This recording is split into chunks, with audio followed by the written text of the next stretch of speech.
There was a writer who wrote a story about a guy who drowned fighting with his own reflection in the water, which seems very silly. I think his name was Longfellow or something like that. He was a big chap anyway. And it seems very silly. You drown fighting with your reflection in the water. We've been doing it for thousands of years, and we're doing it now for this reason. When we send out thoughts and emotions, we are resonating our energy to the frequency they represent. That draws to us like energy, like frequencies, other energy fields that sync with what we're putting out. We call them people, places, ways of life, experiences. And so we are creating our reality by what we put out. We are drawing towards us a reflection of ourselves, our inner self. So the people, places, and experiences that we draw to us are our creation. They are an expression of us and the state of being we are in. Now, if that's the case, then if the Illuminati can manipulate us to believe that the answers to the world and the answers to the problems and the changes we want in our lives are out there, we're always going to be trying to change the reflected, or the reflection rather than the reflected.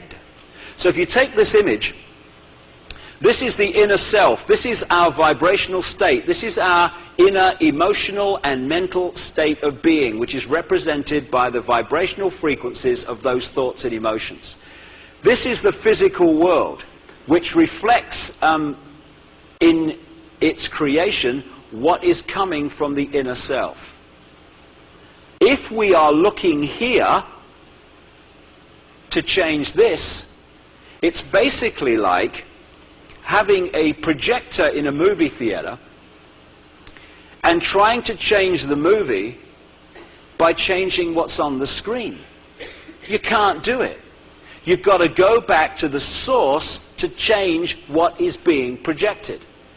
So if we want to change our lives out there, we need to change our lives in here, even on a very simple level. If I have hate in my heart, I am going to take consequences for that in what I create in my life. If I have love in my heart, I am going to create very different circumstances. This is a very basic truth. You only have to experience it to see it.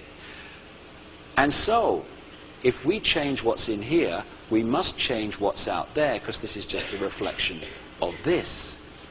And what happens is, there's two ways of evolving and from this.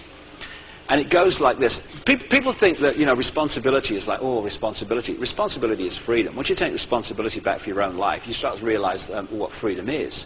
There's two ways of evolving. One, which more and more people are opening up to, and the other, which is where humanity has been for so long. It goes like this. First stage, you're putting out your state of being, your mental, emotional state where you are. You're drawing to you, as a result of that, people, places, ways of life, and experiences that reflect what you're putting out. Now, in the conditioned state, we are conditioned not to look at the source of our creation, why we've drawn these people in who are pains in the arse instead of people who are going to be nice. We are conditioned to look out there. So when people come into our lives that we don't like, we go, She's terrible what she's done to me. I'm in this state, because of this woman. And I tell you what, I'm also here because of that person. 1963 it was a Tuesday. What she did to me, that's why I'm in this state. What this means is that what we're doing is looking out there to find the answers. As a result of that, what's creating this, what we're putting out, is not changing.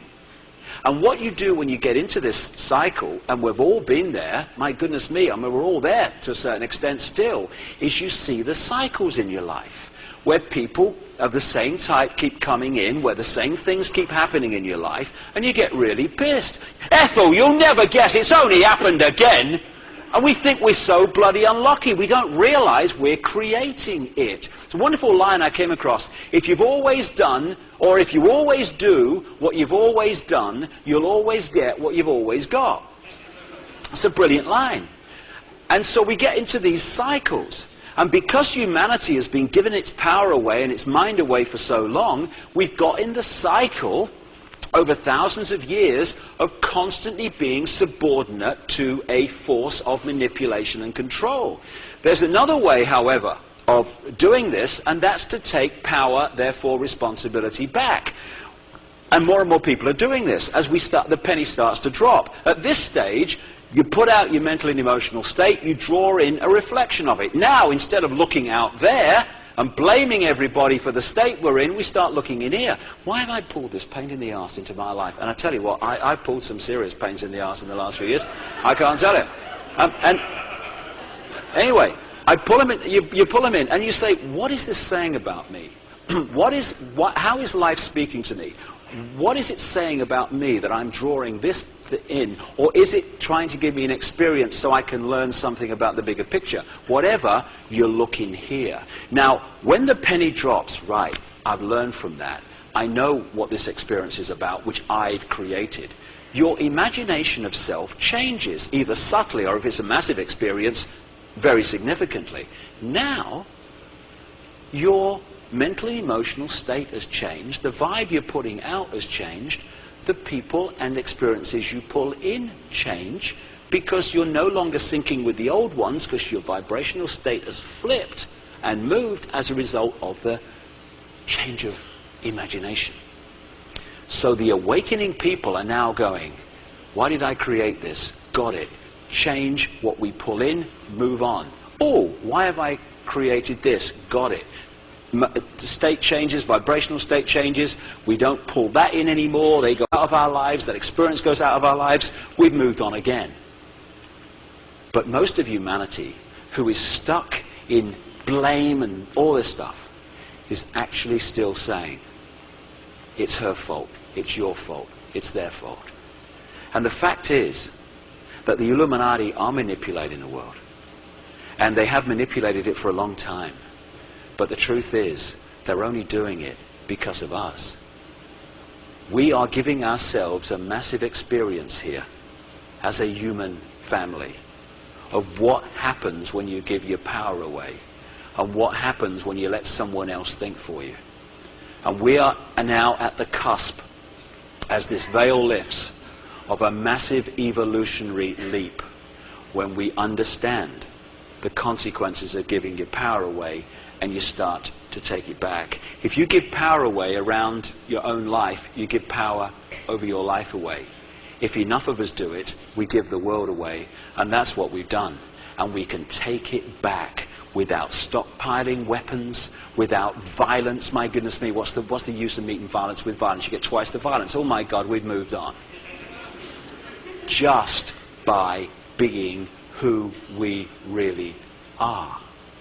That is the revolution. And more and more,